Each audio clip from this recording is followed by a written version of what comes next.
Okay, this is 9.3 homework help. The first problem says solve the following systems equations using Gaussian elimination.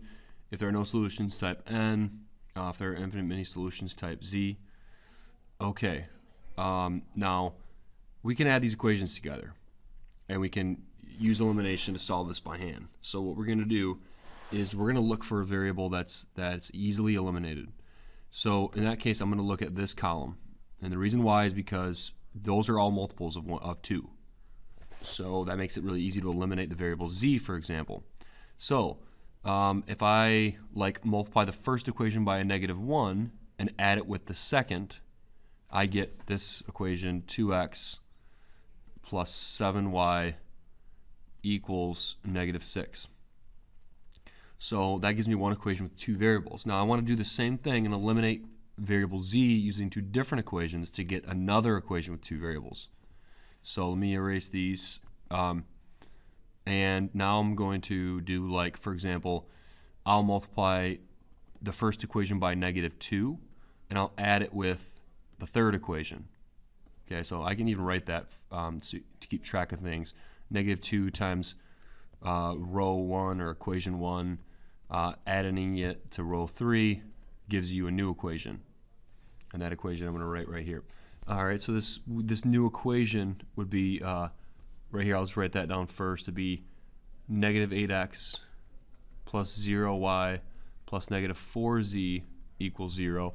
Now when I add it to the third row, now I get -8x plus 2y equals -8, and the z's are going to cancel. And actually, I needed to multiply this by a +2, not a -2. So this would be a +8. This would be a +4z. And so I need this to be a +8 here. All right, so now I have this equation. Now I can solve this by any method I choose, which I'm going to do, once again, elimination. So I'm going to multiply the first equation by -4. And that gives me this equation. I'll write it right underneath this one. -8x plus -28y equals 24. Now when I add these two equations together, these cancel. I get -26y equals 16. Divide both sides, y equals 16 over -26. Now this simplifies to 8 over 13. If I divide top and bottom by 2. So that's -8 over 13. Now unfortunately I do have to plug these back in to here. So if I plug in y into any one of these equations, I can solve. So I want to choose, first of all, one of these equations. So I'll use this one right here.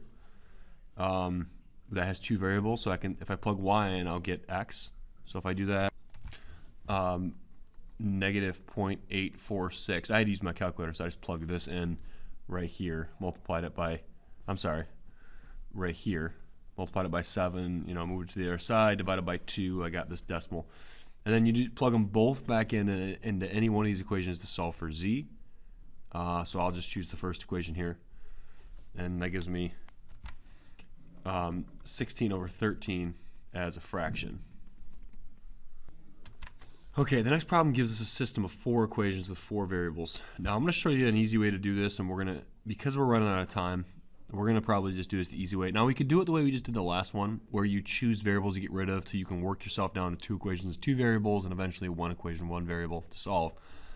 But substitution works as well as elimination. But what I'm going to do instead is I'm going to pull up the calculator, and I'm going to make a matrix out of this. So what you do is you go to second matrix, and you scroll over to edit, and this is going to be there's 4 by 5, so it's going to be a 4 by 5 if you want to make this a coefficient matrix, because you're going to put all these coefficients 1, -1, 1, -1, 3 into a matrix, and go ahead and just follow this through and make sure that you're lining up all the coefficients. So what this becomes is, now we're going to enter in all these coefficients. So, like I said, 1, -1, the next one's 1, and what's in front of W is a -1, and then the number 3. So just go ahead and follow that pattern. Now the next one, there is no coefficient in front of x, so we'd enter 0 there, and so on. Just go ahead and finish this real quick. I'll pause it and finish it.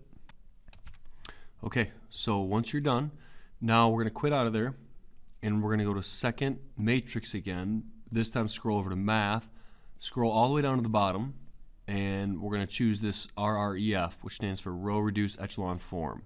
Whoops. I need to then do row reduced echelon form of matrix A. So when you're done with that, you want to go second matrix A and hit enter on that. So there's my answer. And the nice thing about this is that this solves it for us. So you know, these are you still have, like, if you translate this equation back from the matrix back into algebra, you'd have x, you know, plus 0y plus 0 z plus 0w equals -9. So there's your x, y equals -15. There's your z equals 5, and there's your w equals 8. That's a quick, easy way to solve it that we're going to be using when these get a little bit too big. And now this works for all, you know, we can do this for all systems of equations. It's just that, you know, I want us to do the smaller ones by hand because it's good practice if you reach a no calculator portion of, you know, your college algebra class or a placement test or whatever it is. But there's a way to do this with the calculator as well. Okay, so let's do an application then. Let's say a company is going to make peanuts, cashews, and almonds. So that'd be P plus C plus A. Let's use these variables to represent the amount in ounces of each one. So the total amount would be 20 ounces. And then the cost, it looks like we have 16 cents for peanuts, so 0.16 times P plus 0.45 times C plus 0.51 times A gives us the total price, which is $6.4. All right, now we've got a system of equations here that we can solve. And I'm going to choose to solve this with a matrix again with the calculator just because it's pretty easy. So we're going to go to second matrix, and we're going to go to edit, matrix A. We're going to do a 2 by 4. I'm going to enter in all the coefficients real quick. And I just realized that I only have 2 equations with 3 variables, so I need another equation, and I didn't read carefully enough because it says the amount of cashews is equal to the amount of almonds. So that means C equals A. All right, so that's our third equation. If I put that in standard form amongst these, then you know, you have C minus A equals 0. Whoops. C minus A equals 0 would be the third equation. So I'd have to enter that in, you know, when I go to my matrix. I'd have to make this 3 by 4. And then in that third row, I need a 0, and then a 1 to represent the C, a -1 to represent the A, coefficient on A, and then another 0. Now I can go to second matrix, go over to math, scroll down to row reduced echelon form, and do that of, whoops, I got to quit out of here first. So I'm in my home screen. Now I can do the row reduced echelon form of matrix A, which gives me these answers. So we got 5 and 5 for cashews and almonds, and for peanuts we have 10. Okay, the next one gives us this bigger matrix here. Now I'm going to enter this into my calculator. Second matrix, edit, and this is a 4 by 5. So 4 by 5 would be take care of all the coefficients. Now enter all these coefficients in, and once you get all those in, go ahead and hit second quit, and then go to second matrix math, and we're going to go down to row reduced echelon form of matrix A. And that gives me this answer right here. I'm going to hit math fraction, like fractions better. It gives me this. So let me copy that. So now if I put this back from matrix form back into equation form, this equation would be 1w plus 0x plus 2/3 y plus 1z equals 2. Now I can solve that for w if I just move these things to the other side. And, whoops, that's supposed to be plus 2. Now there's an equation for w, which would obviously go right here. And then do the same thing for x. X is right here, so that'd be 1x plus negative 5/3 y plus 3z equals 1. Now move these things to the other side, and you get x equals 5/3 y minus 3z plus 1, and that goes in here. Now these equations right here for x and y basically mean there's an infinite number of solutions, because these down here, 0 equals 0 is what we would call an identity. 0 always equals 0, so that's always true, which leaves us with these two equations with 3 variables, and there's an infinite number of solutions to that.